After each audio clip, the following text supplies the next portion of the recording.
Hello, and welcome to the next episode of the Live Your Spa Life show. Spa life is a lifestyle that accepts that accomplishment and harmony coexist. The Spa and Spa Life, the SPA, is for Seek Power Always, that power within you to do your deeper and greater work in the world. I am so excited to introduce to you my next guest, who is Stephanie Hyde. She is a Jack Canfield certified coach of success principles, the founder of the Facebook community Reclaim Your Path and Power for Women Over 40. Go women.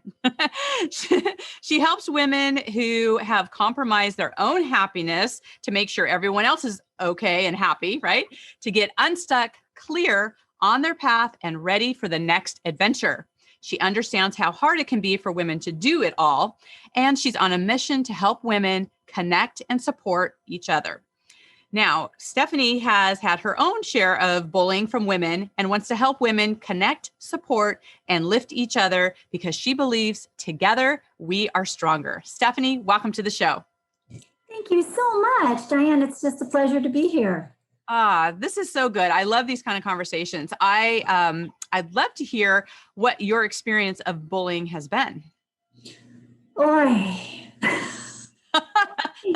You know, it's so funny because I think it's a misconception that it only happens in junior high school and high school. It doesn't. It happens to adults. I have a teenage daughter, and there's sometimes that she and I are navigating the same things, and I'm a grown woman. Yes. My experience has been is that not all people are my people. And when we as women, we have the hardest jobs because other women want to take you down. It just happens. It's the weirdest thing, but we have all experienced it, right? Right. Yep.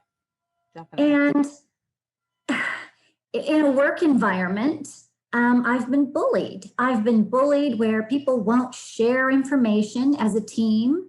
They withhold information because they think it makes them stronger when actually it makes the team weaker. And they just play these little petty games that I'm going to be honest, it's affected me. It has affected me to just like, they just mess with you. And the only way that I could rise above it, it's like I tried everything. I tried to get in their face. I tried to not react.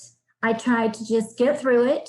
And in the end, the way I deal with it is the best way to get back at a bully is to live your best life. Right. Yeah, no, it's good. I mean, in essence, taking the high road on that. I totally get what you're talking about. I was, a police officer for 10 years, and many times I was the only woman on my squad. So there actually wasn't a lot of women around. But what's interesting is the supervisors that I had, I had one that was like really great. In fact, I actually had a partner, a sergeant and a lieutenant that were all women. And that was actually a really great team. But I actually had a female captain that was probably gave me the hardest time, and not from a growth perspective, but from a trying to cut you down perspective and block you perspective and have those kind of things happen. And, it's almost like this disconnect where it's like, I know how challenging it was for you to be a pioneer woman in a male dominated profession, and for you not to want to help other women. I know it speaks a lot to their own self-esteem. It has to be with how they were taught. There's a lot of different things that go into that. And I love to see that there are more women who are being more cooperative, and they see the value of, you don't need to hide all your little secrets and these things away. It's like, it's important to actually to share this, to actually expand that, because it's not taking away from you. Because remember, if we know that we're all unique beings, right, that we have how we present something, how we do it is going to be different than somebody else anyway. So I love how, you are one recognizing this, and that it's not just a junior high thing, that it is things that, can affect you throughout your life. And it is how you respond to it. It's how you decide to be, and knowing your people. I love that distinction that you have around that. And I'd love for you to share, how is it that you chose to be a Jack Canfield coach? Like, what is it about the success principles that resonate with you, and what's your favorite principle? I love them. 100% responsibility. That is my favorite. They're all good. And it's interesting because I was working with a client and he too is a Canfield graduate. And I said, okay, you want to teach the principles? And he's like, yes. And I said, well, are you living them? And he said, yes. And then the next day he's like, no. And I think the success principles, it's like yoga. It's practice. Like we are all practicing. We're all going to have little stumbles, and we're all going to, just try to be better tomorrow than we are today. I found Jack. I'm not really sure how I stumbled upon him. I really don't. I don't know, but I liked who he was. I liked what he was teaching. And so I signed up, got certified, and the success principles are something we all should know and try our best to live.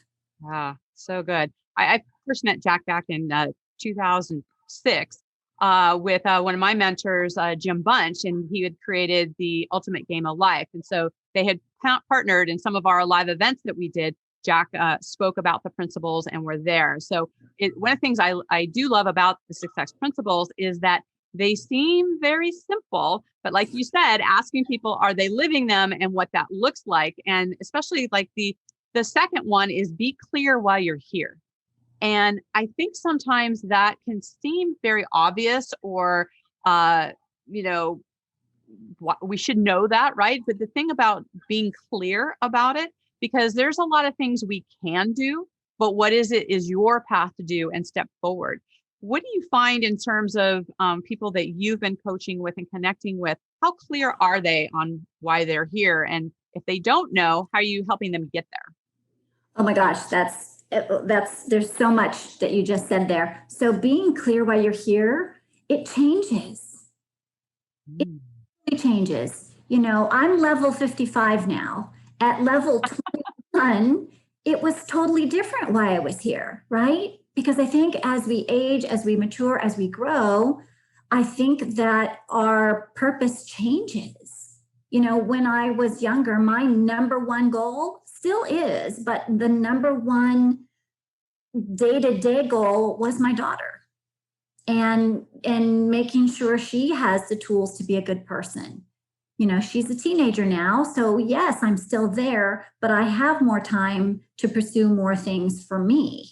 I think this is probably a big aha for some people, because I think sometimes people feel bad that they weren't one of those kids that were 5 who said, I want to grow up and be a doctor and live their whole life doing that. And, the whole idea that life experiences shift and change, and we change with it and our focus as well.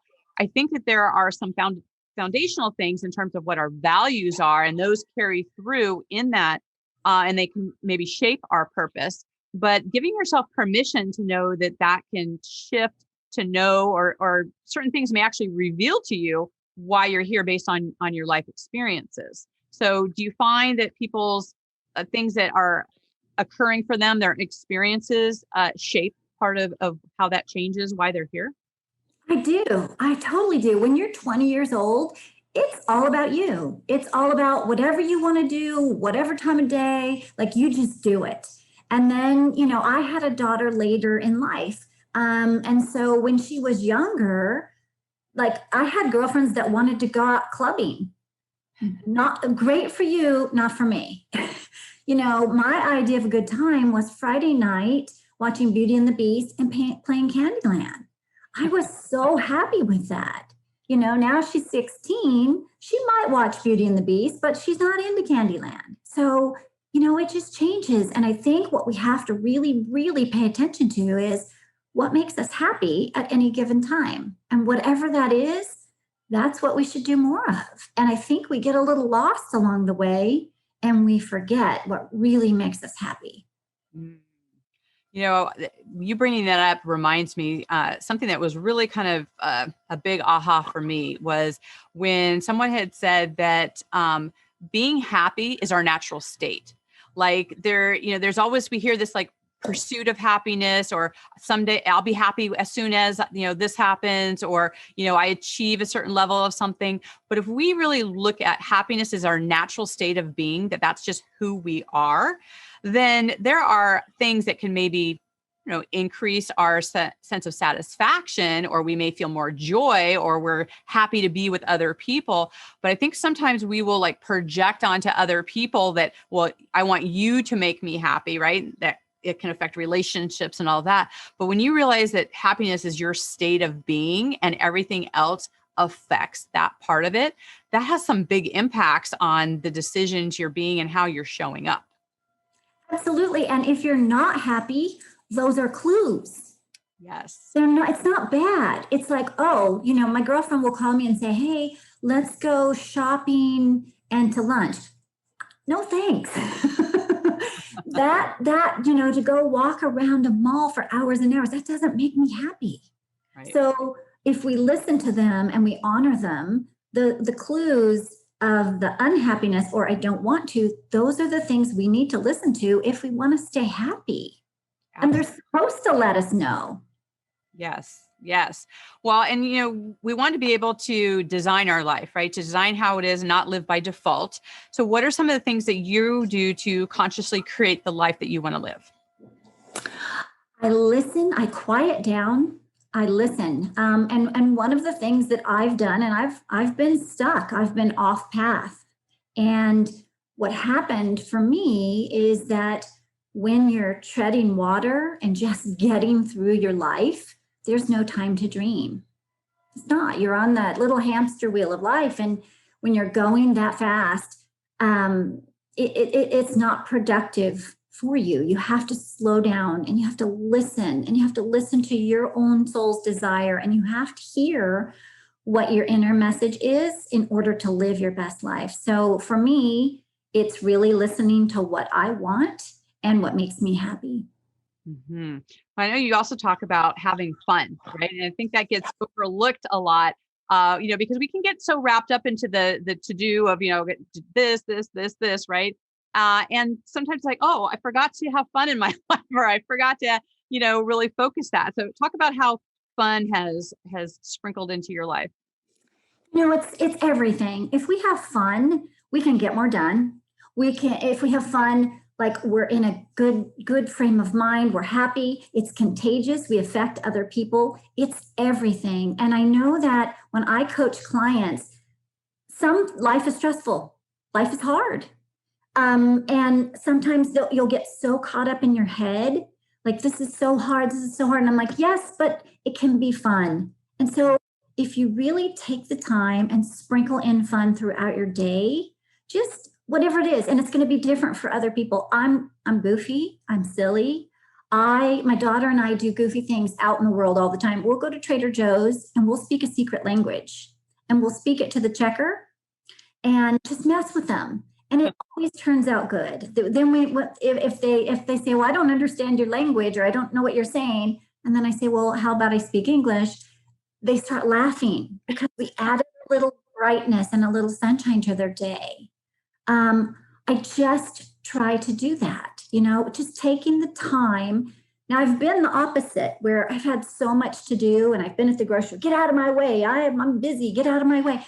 That's not fun. Right. It's fun. And if we just slow down and look a stranger in the eye and say good morning, or I like your shoes, or whatever presents itself, it just makes it's the little moments in life. It's the little moments in life that are magic, that life's all about, right? Yeah, absolutely. You just reminded me, that I learned this lesson from my mother, where it was like, everything can end with something fun. And I remember even when we had like chores or homework or things to do, that when we got those things done, that's when we could have friends come and play. We would go to the beach, we'd go to the movies, like we would go do something fun. So it was kind of like any of those things that you had to do, it was like it led to what you've got to do, and that there was more of that structure of fun. So I love how you have that with your daughter, where you've created this language of fun, where it's just part of the experience, right? Because there's some serious things that need to happen, and there are some focused time that needs to happen, but it doesn't mean that it can not have fun in it, right? And that is so important to have. So I love that you've created that in your life and your own family as well. So that's great. I love it. I was coaching someone the other day, and she's planning her daughter's wedding. And I said, let me tell you all the things that went wrong with my wedding. My girlfriend almost caught her house on fire. As I was leaving out the house, I went over a candle, almost caught my dress on fire. There were so many things, but those are the things we remember. Right. Moments that it rained on my wedding. It was the only day it rained that year. Hey, it's right. okay. It makes the memories. Right. Better stories that come out of that. So it's so funny. So on the opposite end of that scale of, we're looking at fun, we look at fear, right? And fear can pop up in so many different ways, anywhere from, procrastination to stopping people, to just so many different things. And you talk about planning your day as a strategy against fear. Talk a little bit more about that. I actually love the topic of fear. And when I was younger, I had a lot more of it. I think we tend to outgrow some fear, but I think fear, it's just feedback, and mistakes, they're just feedback. So if you have something to do and you try it and it doesn't work, that's okay. You just got feedback, and feedback is going to get you so you can take the next step. So I'm sure I have fear. And even when there is fear, I had a retreat, and a musician was there, and she plays in front of hundreds of people all the time. And she said, "Oh, ladies, I have a little butterfly in my stomach." Well, she's over 50. And I said, "Enjoy it." Like when we get those little butterflies, or we feel that's wonderful, because as we get a little older, they don't come as often. So my thing about fear is I love it. I love that little surge or that little unknown of what's going to happen. So take the risk from it and then take your next step. Yes, I love it. Oh, that just reminded me of two things. One of my favorite quotes is Clement Watt, which is take the first step, no more, no less, and the next step will be revealed. And what you're talking about is when people look too far down and they don't just take this step, it's not as fearful taking that first step. I think the fear pops up when you're looking at, step 4, 5, and 6 that you're not even ready for yet, right? To be present in the moment and focused of where you are is such an important thing. And, I think that I don't know, built my relationship with fear, if you will, when I worked night shifts, right? And as a police officer, you can walk into all kinds of fearful situations, but there's something about walking down dark alleys at like 2, 3 in the morning where you have no idea what's going to pop out, what's going to happen, any of that. And I remember I would practice my breathing, and I would just practice how I noticed that the more fear I would feel, I actually became more focused, right? I became more aware of what's happening. You can go either way. You can have tunnel vision, or you can just purposefully be more expansive and more prepared. So there are ways to actually utilize that fear as energy. And I love what you're talking about. It's welcoming that and seeing what can pop up within you and use the fear as fuel. So I love that you're utilizing that, and that butterflies. And you're right. That shows that there's passion, and you're present and you're going when you have that shows up with you. So I think that's a super important thing. I'd love for you to talk about, no, go ahead. Did you have something else? Yeah, really quickly. When I go bicycle riding with my husband, he's really good and I am not. And we will leave our ranch and it's an hour uphill and then 10 minutes down. It's really hard. And so what I do to get through it is I put my bike in the lowest gear possible. And I do not look up because I know it's going to be really hard. So I just look at my front wheel and I just go.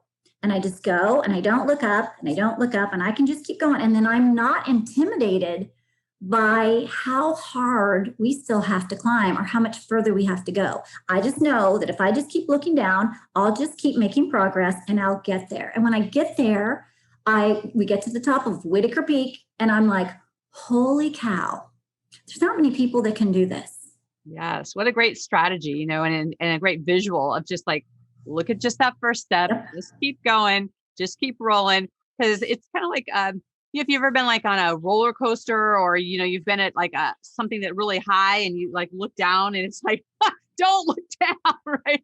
There's that it can mess with you, right? And that's kind of like the psychological warfare, if you will, of how it can take you out. And it's all about the perspective of how you look at it and what you do.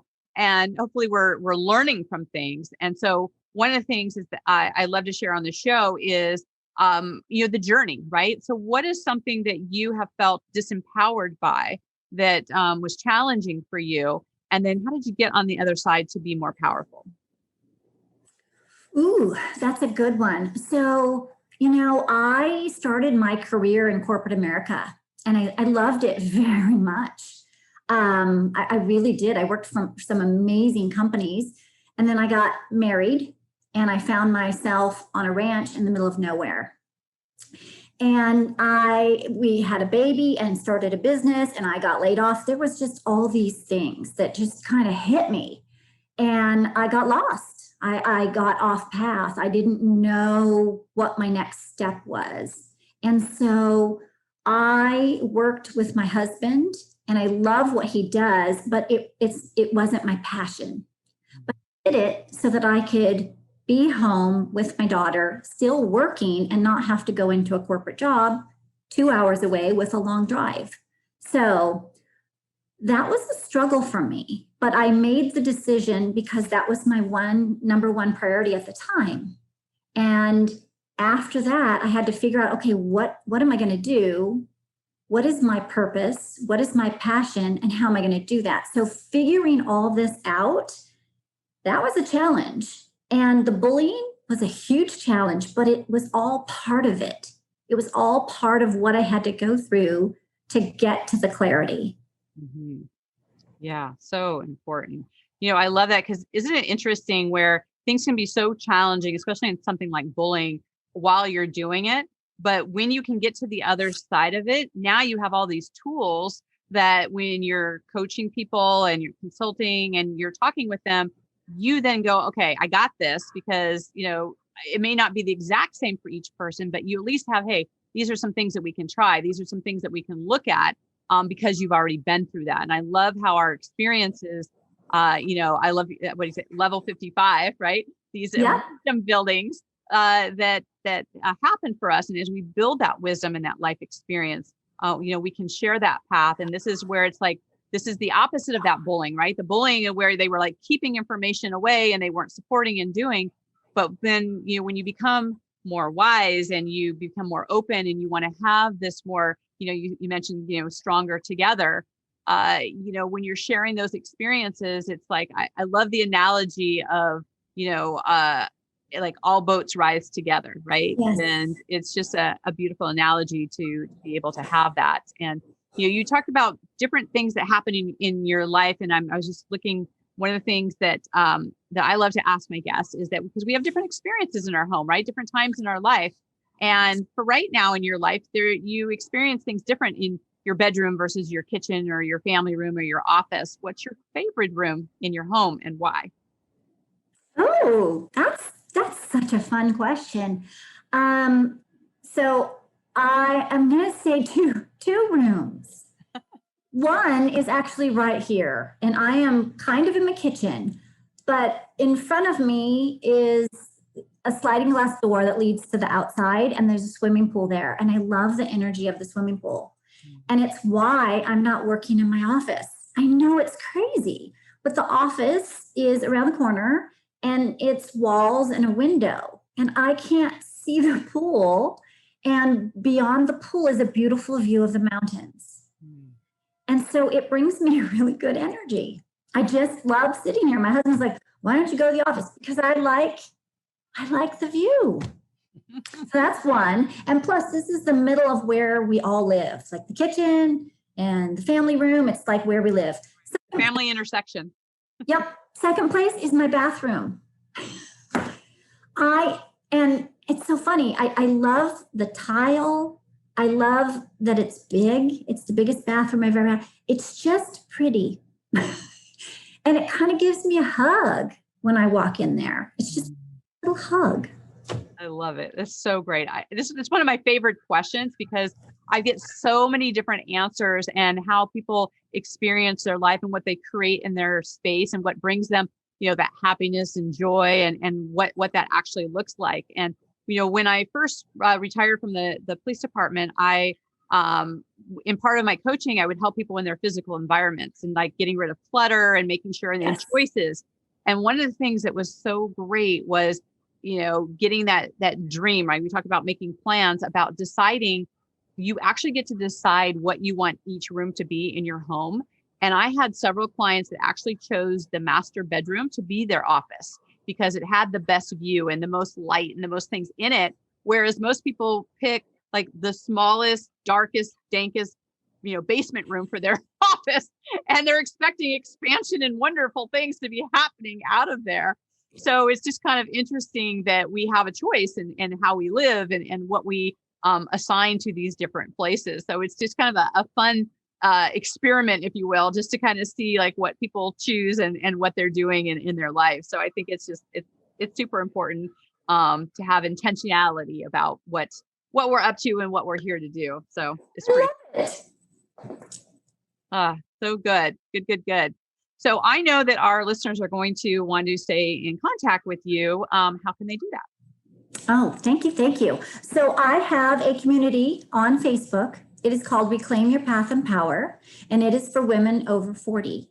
And it is a private group so that everything we do within the group can be safe, and we support each other, we love on each other, we help each other through things, we talk about interesting topics, and we're stronger together. I love it. So good. So then as we wrap up, any final words that you have, and I'd love for you to share how you're being a force for good in the world. Oh, I love it. So one of the things that I really love to talk about, besides having fun, is the little voice that's in your head. The little voice that's in your head is you. And we all know that, but that little voice in your head should be your biggest cheerleader. She should be your everything. My daughter told me the other day, this was hysterical. She told me that her inner voice had a Southern drawl. And sometimes her inner voice was a celebrity. And I started to think about it, and it was a great conversation around the dining room table. My husband's inner voice calls him by our last name. I don't know my husband's inner voice. I don't know my daughter's inner voice. But the whole point is that we can train our inner voice to be our biggest cheerleader. Like, it's okay if we make mistakes. We have things in life that are hard, and we're going to make the best decision we can at any given time with the tools we have at that moment, right? And I think that we all have three basic needs that they're all different, and your needs are different than mine. But those three needs that you have are the needs that create a really solid foundation for yourself. And if we have those, mine are sleep, food, and exercise. If I have those, when the little bullets, if you will, come my way, I can stop them and I can react to things better. And I can also train my inner voice to be my biggest cheerleader to get me through hard things. We would never talk to ourselves or we would never talk to another human being the way we let our inner voice talk to us sometimes. And it needs to stop. Absolutely. So important to make that distinction. I love that, because so many times people think of that inner voice as being all of them, right? Where it's just it's a fraction, right? And when you can kind of separate that out and you can choose to be like, not today, and to separate that and having those foundations of self-care, right? To know what it is that you need to be your best, to be able to fill yourself up, give from that overflow, are such important qualities to have. And I want to thank you, Stephanie, so much for sharing your wisdom and all the things that you are doing out there to support women. I know that our clients are going to, or our listeners are going to want to stay in contact with you. Oh, Diane, thank you so much. It's been such a pleasure to be on here talking with you. Your energy is good. Your podcast is amazing. So thank you so much for having me. My pleasure. And thank you to our listeners. Like, you are why we're here, to get these positive messages out, We need them in our life more than ever. There's just so much negativity out there. We need to have those tools, right, in our toolbox to give us that more energy, to be more positive, to be able to connect. I love that, the principle of taking 100% responsibility for your life. That's the number one, success principle in there. We need to take that to heart because we can make these changes in the world. So until we connect again, live your spa life. Bye for now. Bye-bye.